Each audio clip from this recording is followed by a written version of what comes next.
आप पे संतोष ना हो। सबको अपने आप पे संतोष था।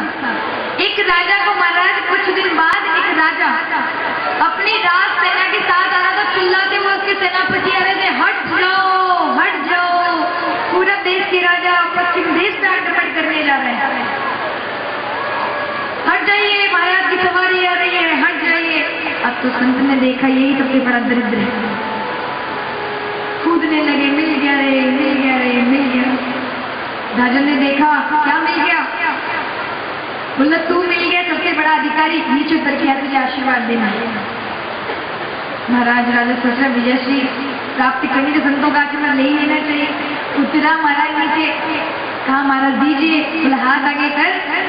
जो ही हाथ आगे किया, कमंडल से खोटी या ठंडी निकाल करके महाराज राजा के हाथ में रखी। राजा ने कहा महाराज जी क्या करते हैं आप जानते नहीं, मैं यहाँ इस देश का राजा हूँ, आप मेरा अपमान कर रहे हैं। बोले अपमान नहीं, तू इसका अधिकारी है, तू इसके लायक है। बोले महाराज क्यों? बोला तुझे अपने आप पे संतोष नहीं, तेरे पास इतना बड़ा राज्य होते हुए भी तू ये चाहता है कि पश्चिम देश के राजा पे आक्रमण करो, वहां को वहां न जाने कितने निरपराध प्राणियों को तुम मारो, उस राजा को मारो, उसे अपने अधीन कर लो और फिर उसका सारा धन अपनी सेना में मिला लो, अपने राज्य में मिला लो, तब भी तुझे संतोष होगा नहीं, तू फिर कहीं और आक्रमण करेगा, इसलिए तू सबसे बड़ा दरिद्र है, ये लो तुम ही इसके लायक है। राजा की महाराज आंख खोल गई। वास्तव में महाराज भगवान ने हमें दिया है ना, बहुत दिया है। मैं तो यहाँ तक कहती हूँ हम तो उसके लायक भी नहीं है, हमारे अंदर इतनी योग्यता नहीं है, तो भी वो इतना दयालु है, बिना योग्यता की हमें देता है। धनवान बना डाला, रूपवान बना डाला, बुद्धिजीवी बना डाला, अधिकारी बना डाला, भक्त बना डाला, संत बना डाला। हम तो उसके योग्य भी नहीं है, सबसे बड़ा हम मानव बना डाला। मानव बनते हुए हमारे अंदर मानवता है। शक्कर को जब आप लेते हो मुख में तो मीठी लगती है, यदि वे मीठी ना हो तो क्या वे शक्कर कहलाएगी? यदि करेला कड़वा ना हो तो करेला कहलाएगा? और यदि मानव के अंदर मानवता ना हो, मानव कहलाएगा? तो भी मानव कहला रहे हैं, हम मानव हैं। हमारे बड़े बुजुर्ग कहते हैं, लोग कहते परमात्मा देता नहीं, परमात्मा तो देने के लिए तैयार है, लोग लेने के लिए कब है? हाथ ही नहीं पसारते उनकी बात, लेने की इच्छा ही नहीं रखते।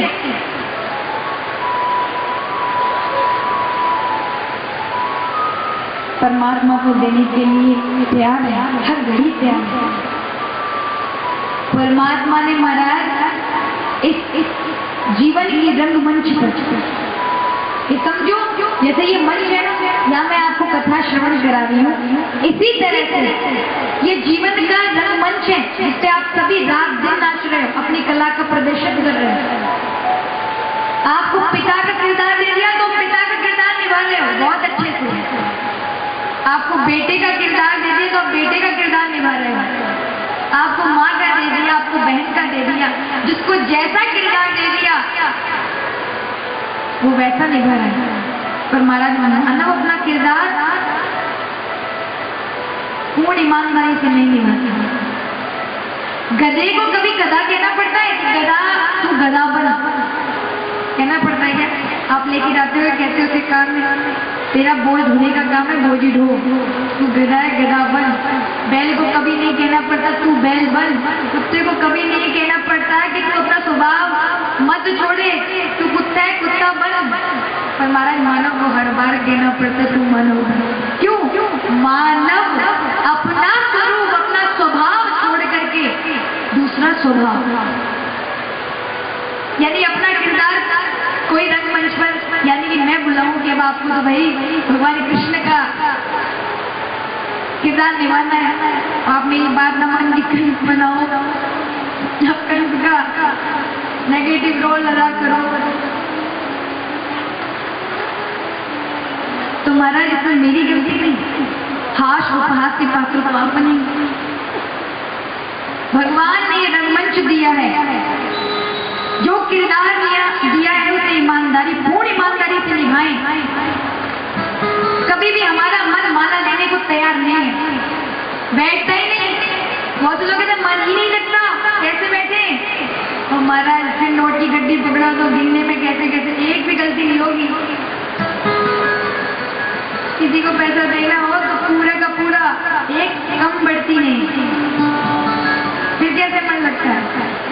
तब तो लग गया। नोट देने के लिए तो नोट देने के लिए आप बिठा दो, उसमें तो लग जाता है। क्योंकि महाराज नोटों को परिवार को हम अपना मानते हैं, पर हरि को कभी अपना नहीं मानते। जिसको हम नहीं मानते ना, उसका मन कहाँ लगेगा? जिसने अपना सर्वस्व माना, उसका मन वहां अपने आप जोड़ जाता है, किसी को जोड़ने की आवश्यकता नहीं पड़ती।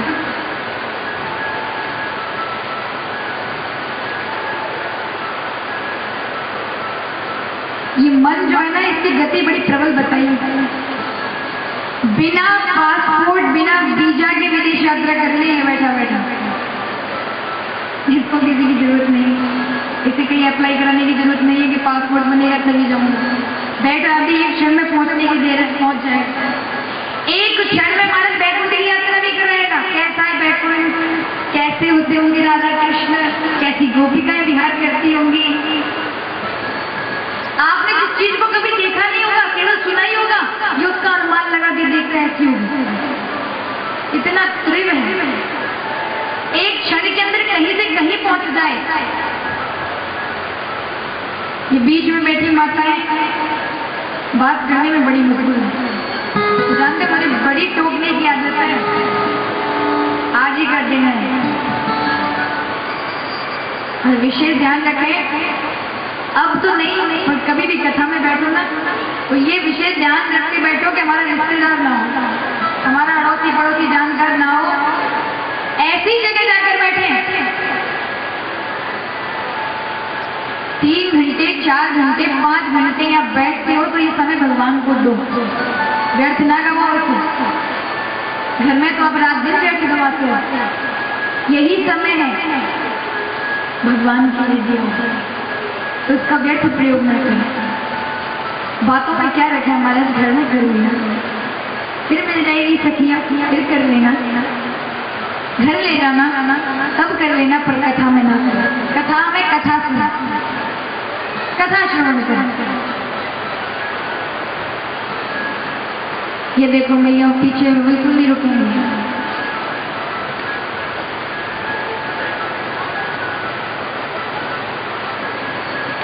तो महाराज ये मन कहते हैं, इस मन को लगाने के लिए, क्योंकि मन बड़ा त्रिव है, बड़े बड़े विद्वान, बड़े बड़े संतों, बड़े बड़े महापुरुषों तक को डिगा चुका है। ये मन सोचता है चलो घर को छोड़ के वन में चले जाए, साधारण मन तो आपका ही है।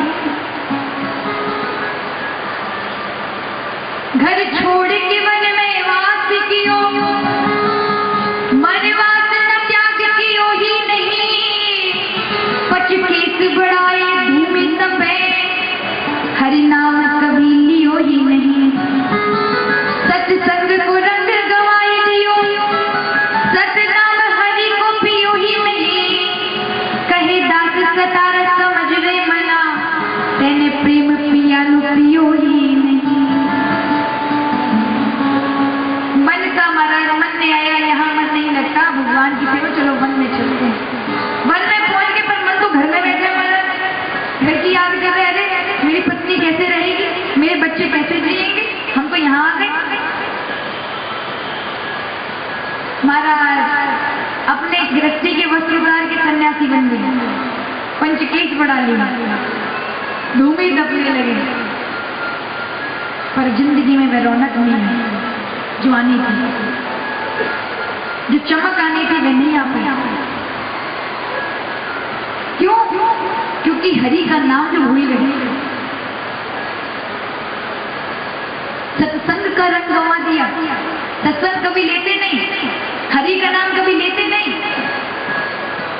कहते हैं कभी प्रेम पियालो पियो नहीं, मैंने प्रेम पियाला कभी नहीं पिया जो केवल सत्संग और संतों के समय है। गौस्वामी तुलसीदास जी ने तो बताया, काकभूषण जी ने जब गरुड़ जी ने प्रसंग उठाया उत्तरकांड में कि सबसे बड़ा सुख सबसे बड़ा दुख क्या है,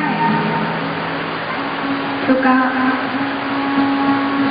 संत समागम सो जग सुख नाई, नहीं दरिद्र सम जग दुखमय। संत समागम से बढ़कर इस संसार में कोई सुख नहीं है और दरिद्रता से बढ़कर संसार में कोई दुख नहीं, निर्धनता से बढ़कर।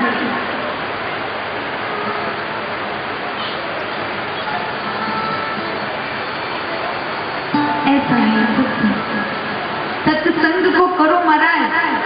तबीयत भी खराब है ना, बहुत से कहते हैं हमारे तो पैरों में दर्द होता है, अरे महाराज तो भी आओ।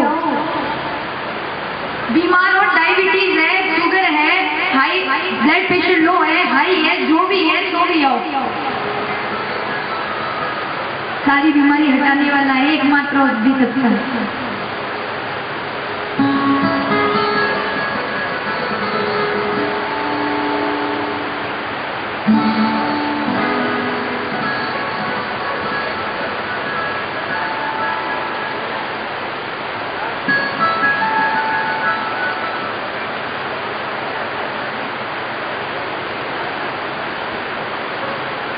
मेरी पत्नी पतिव्रता नारी सुशीला भूखी है, क्या कोई व्यवस्था हो सकती है?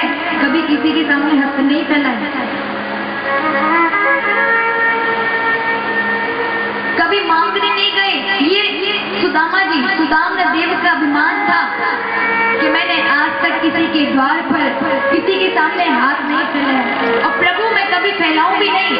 महाराज 15 दिन हो जाते थे भूखे रहते, व्रत उपवास करते ही बिता देता पूरा परिवार, कभी किसी से मांगता नहीं था।